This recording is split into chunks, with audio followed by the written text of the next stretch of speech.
Oda might be kind of woke. Maybe the guy who spent the past 25 years writing a manga about a terrorist fighting against the government, maybe he's a woke guy. Who's to say? How's it going, fish fam? Welcome back to a brand new video. If this is your first time checking out the channel, what's up? My name is Gabe. You can also find me at SpartnFish pretty much everywhere on the internet. Apparently when I recorded this video, I had this microphone muted. So, sorry about that. Today, it's happening. I have finished Impel Down. Well, actually, at the time I'm recording this, I finished Impel Down a little while ago. I'm about halfway through Marineford right now, and it is sick.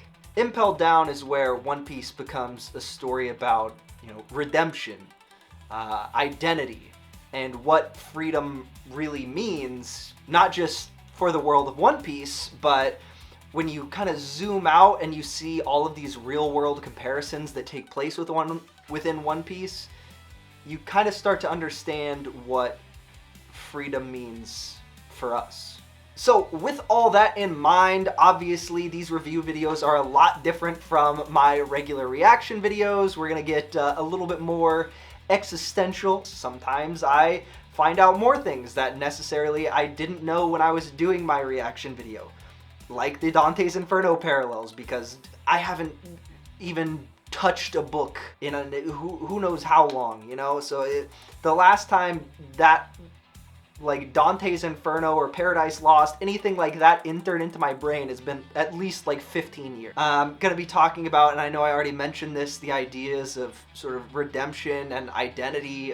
Obviously, we got to talk about, like, the different representation of gender within One Piece, because that's sort of been something that's, like, touched on throughout the course of the show. I'm also obviously going to be talking about Jinbei, and obviously, we're not going to leave this video without talking about Bon Clay once again sacrificing himself. But before I get too in-depth on everything and we go down this Dante's Inferno trans-panic rabbit hole that is Impel Down, join the Discord. Link's always down in the description below. Okay, alright, let's get into it.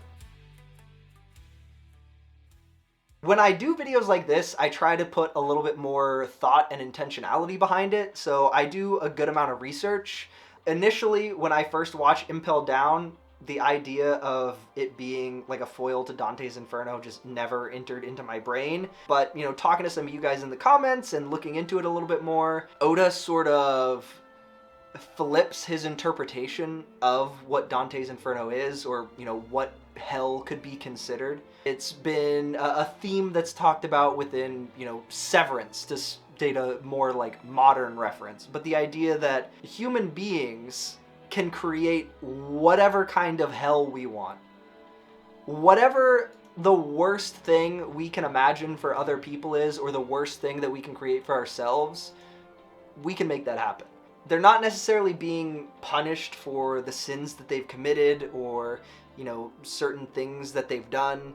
It's for the strict purpose of being able to control them.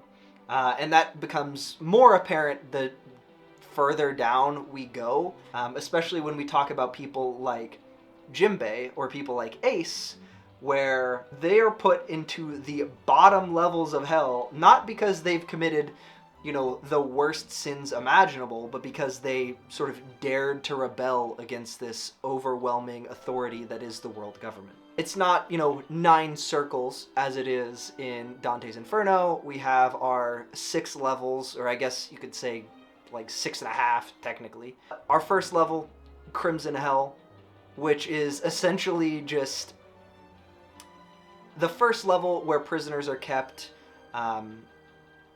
the least infamous prisoners, I guess you could say. Just people who are, in some instances, maybe just associated with other pirates and don't necessarily do anything other than exist around people who are potentially otherwise considered bad. They're just running through glass, basically, perpetually for all time until they die, or they're caught by, poisonous spiders or guards to basically stop them from being able to have any sort of respite or any sort of rest. For anyone other than like Luffy and other people with devil fruits, they have to jump down a hole where they're probably going to die in most cases, or in the case of, you know, people who do survive, they end up in level 2. Level 2, pretty similar in all honesty to the third circle of hell. You know, the whole point of level 2 is, you know, the wild beasts. There's all these different monsters and demons and the basilisks, the sphinx. It's all, you know, guarding those prisoners and just hunting them. Very similar to the third circle of Dante's Inferno, where, you know, basically the whole point is that you're constantly being guarded by beasts like Cerberus and things like that. Then we find ourselves in level 3, Starvation Hell, which is exclusively meant to be for pirates who have a bounty of, I think it's 50 million or more. But Bonclay is there. Bonclay is there despite having a lower bounty than that. Almost like half as much as what is like considered the baseline requirement for being in Starvation Hell. You can almost kind of group the 5th and 6th circles together with like levels 3 and 4 Burning Hell. That's when we start to see, you know, the idea of like purification through pain, basically. Everyone is just in a boiling pot. Level 4 is also where we get our big fight, our main, you know, conflict, the big bad of Impel Down, if you will. After we lose in level 4 to Magellan, we go down to level 5, which is the Freezing Hell, just emotional numbness, despair. How much of a fucking menace did the government decide you were? Did you fuck with our bag? Because if you fucked with our bag, then you're going to level 5 or level 6. If you just, you know, killed some random villagers, we'll just send you to level 4, right? But if you fucked with our bag and made us look stupid, you're going to level 5, you're going to level 6. But level 6, where you see the most like one-to-one comparison between Impel Down and between Dante's Circles of Hell. The 9th Circle of Hell is based around who was treacherous. Who, you know, if you're in the lowest layers of hell, that means you betrayed very important relationships. You're someone like Judas or Brutus, you know, you betrayed a very important person in your life for your own benefit, and that's what led you down here. In the eyes of the government, the worst thing that you can do is betray the government's interests. So that's why we have this 6th layer of Impel Down for people like Jimbei, who tried to save Ace. Can't do that. We're trying to kill him.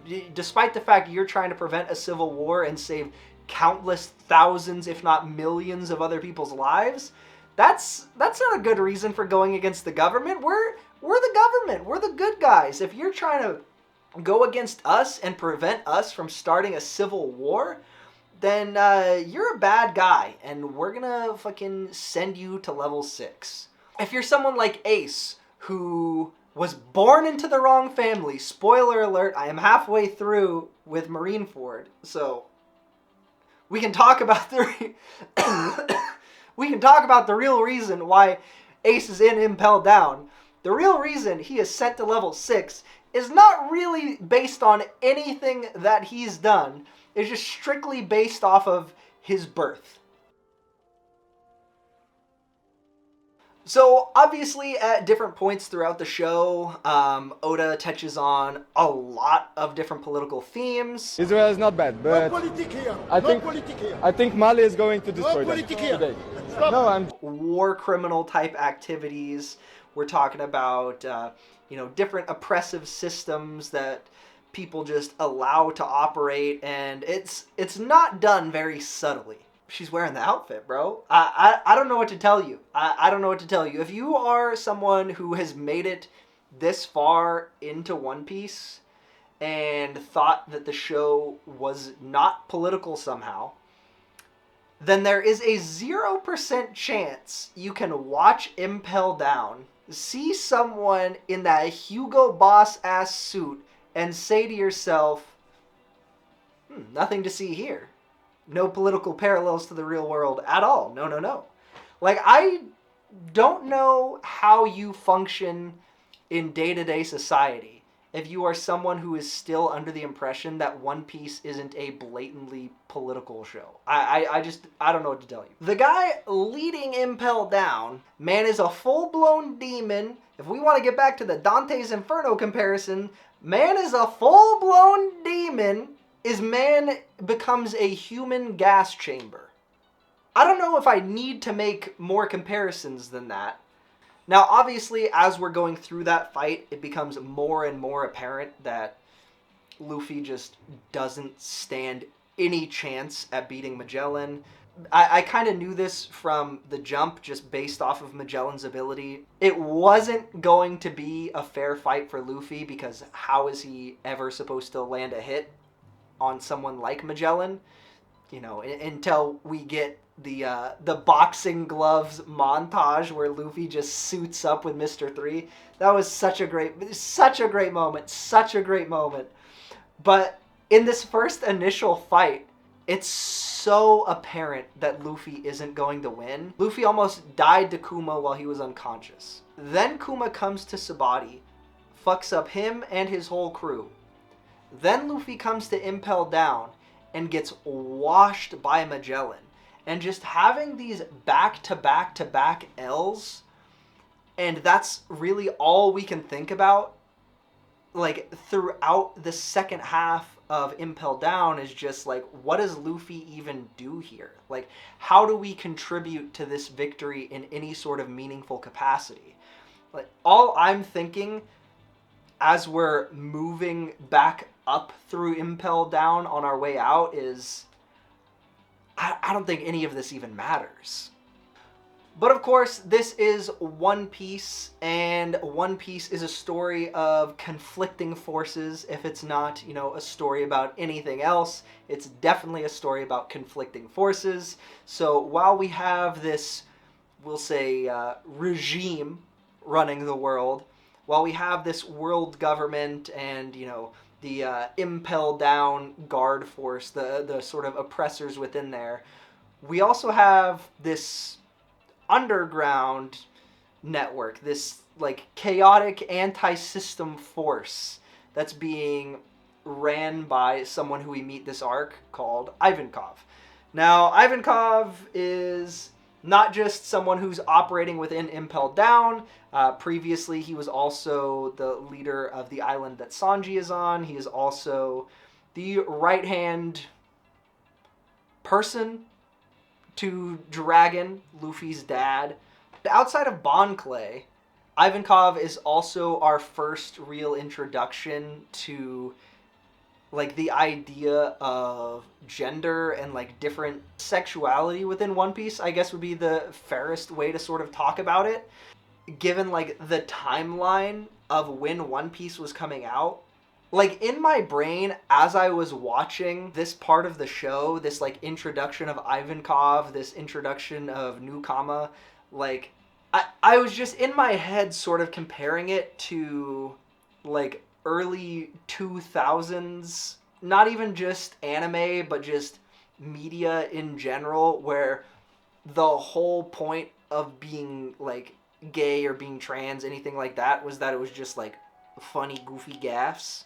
And then to see someone like Ivankov, one of the key figures in leading this anti-government movement, the key figure within Impel Down as far as operating, you know, under their eyes and going against them and sort of leading this resistance movement. And one of the strongest characters that we've come to see throughout the course of this show, like, dude can literally wink and kill you. It's in the name. That's what the ability does. Wink, death. You're dead. Can literally change the DNA of other people, but they're still, you know, under the thumb of this government entity. Like, their whole identity is just being sort of oppressed And that becomes pretty apparent when they're talking about the idea that they're all like hiding within Impel Down. Like, it's a very specific type of person that's, you know, within Newkama, within Impel Down. Don't get me wrong, Ivankov, not necessarily a fantastic person, does forcibly trans someone, which is probably not a good thing to do. The scene where Ivan is interacting with Crocodile, I think Crocodile is probably trans. I think that's what happened, because just all these little side digs and side conversations that Ivan was having with Crocodile, just like, hey, do you want me to reveal your secrets, Crocodile boy? I don't usually do like transvestigations when I'm watching media. I think Crocodile might be kind of trans, you know? Just looking at him. One thing that also makes it pretty apparent that Ivan sort of transcends what we would typically consider to be like a strong ability or like strong fighters within One Piece is the fact that Ivan also has the ability to not necessarily heal other people, but increase their healing abilities. It's like, you know, Recovery Girl from MHA. Like, I don't know, Luffy, he just became better. Obviously, he got, you know, inspired by Bon Clay. He had everyone outside his door cheering for him. And, you know, in classic Luffy fashion, once he was cured, there was only one thing bro wanted. And we have our gang back together. We go down to level 6. And we also meet Jinbei for the first time. I'm assuming Jinbei is going to be a long-standing character within the world of One Piece. I'm assuming, you know, he's going to be, if not a friend to Luffy, then I don't know. He might join the crew at some point.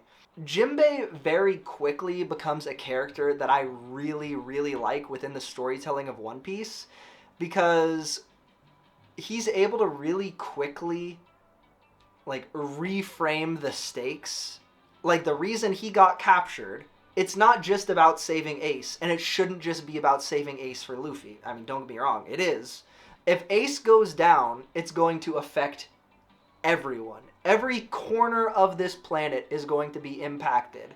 And for Jinbei, obviously he cares about one place specifically. He wants to make sure that his people, the fishmen, are taken care of and they're not put into danger, at least put into as little danger as possible, because he knows that if Whitebeard goes down, Fishman Island basically becomes a target and a war zone. You know, despite the fact that both of them are very like principled people, you know, Luffy and Jinbei is a lot less like chaotic and impulsive than Luffy. And I feel like the two of them together find like a really nice balance between this idea of Luffy just perpetually always pursuing freedom and always doing the thing that he deems to be like, not necessarily the thing that does the most good, but the thing that he wants to do that is good. Whereas Jinbei, on the other end of the spectrum, is just like, we're powerful people. We have a responsibility to do the thing that helps the most people.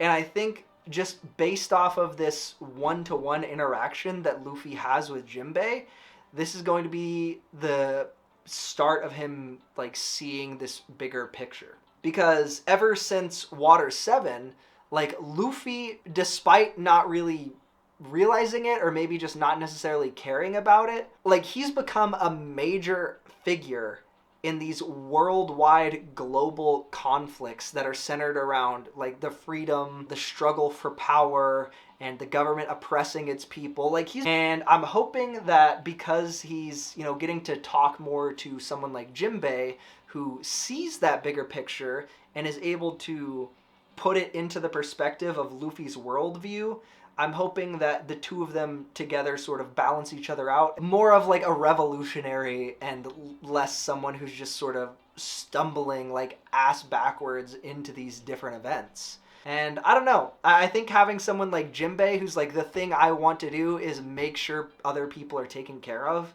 I feel like that would add a whole nother like dynamic to our group that would make for a really, really powerful sort of dynamic that would drive them in the right direction. Ivan and Inazuma sacrifice themselves for Luffy and everyone else to be able to keep going. They do both make it out, but at the time, it looked like both of them were just willing to die for everyone else. And I think they were. Nobody dies. Nobody dies in One Piece. Shout out my boy Little Oars. Nobody dies in One Piece. But as we're getting ready to leave Impel Down, it becomes apparent that we're not getting out of there without sacrifices like that. And that's when we get to the biggest sacrifice. The sacrifice that I have been hearing about since Alabasta. The moment with Bon Clay where he sacrifices himself by, pretending to be Magellan and opening the gate for everyone. And he knows that's what he has to do, but he knows he can't tell Luffy. The second the gate opened, I was like, oh, someone stayed behind. It was either going to be death, or worse, he was going to live and be put in an even lower level of hell than he was before. I genuinely don't know which in his mind would be worse. To me, it did not hit as hard as the different sacrifices we've had throughout this show. It doesn't really compare on an emotional scale. Don't get me wrong, we would have never made it out of Impel Down without Bon Clay's sacrifice. Bon Clay carried the fucking crew on his back. But something just about the tone of the moment, I don't know what it was for me. It was a little bit too comedic for me. And I know it probably wasn't meant to be. I know that it was a really big moment, and for a lot of you, it was probably a moment where you expected it to be a big moment. For me, but I don't know, man. It just didn't hit. It just did not hit. So now that I am pretty deep into Marineford, we have someone like Bon Clay who... Will you stop it, you fucking crazy cat? I'm at the end of the video. I don't remember what I was talking about. This cat's stressing me the fuck out. Main idea of what I wanted to cover in this Impel Down video was the ideas of freedom and redemption. And then we persist and we struggle and we persist and we struggle and we persist and we struggle and we persist and we struggle until we eventually get to what is our Judgment Day. Let me know what you guys thought of my Impel Down review. Obviously, there is some stuff that I missed. There's always going to be stuff that I miss or things that I don't necessarily talk about, but I try and make sure that throughout the course of these videos, I'm talking about the things that are most important to me as far as the storytelling elements and the overarching themes within One Piece, because let's be honest, if you want to hear me yap about the character moments and specific things characters do within One Piece, that's the character tier list, baby. Which, by the time this video is coming out, the character tier list video should be out. So if you haven't watched that already, go watch the character tier list video. I'm really hungry, so I think I'm going to end it there because I need to eat and go watch more One Piece. I'll see you in Marineford. Peace. Hey, if you like this video, then YouTube says that you'll probably like this video that's on the screen right now. So you can go ahead and hit that video. Look, go ahead. This is one right here.